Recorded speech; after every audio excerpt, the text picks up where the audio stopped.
నా స్పీచ్ ఇలాగే ఉంటుంది బోరింగ్ అని చెప్పి బాహుబలి చేయమంటున్నారు కదా. ఆ, ఎప్పుడు ఇలాగే చెప్తాడు అని ఒకరోజు ఎంటర్టైన్ చేస్తా, స్టేజ్ మీద షాక్ అయిపోతారు మీరు అందరూ.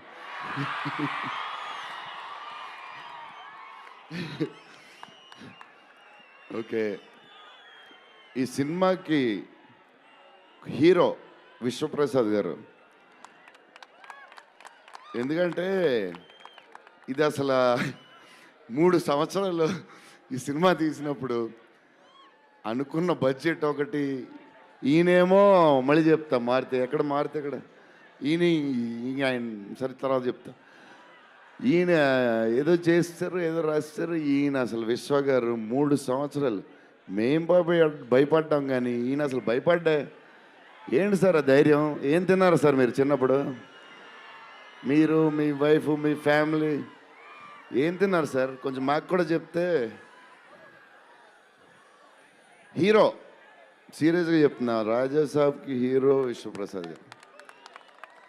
తమన్ డార్లింగ్.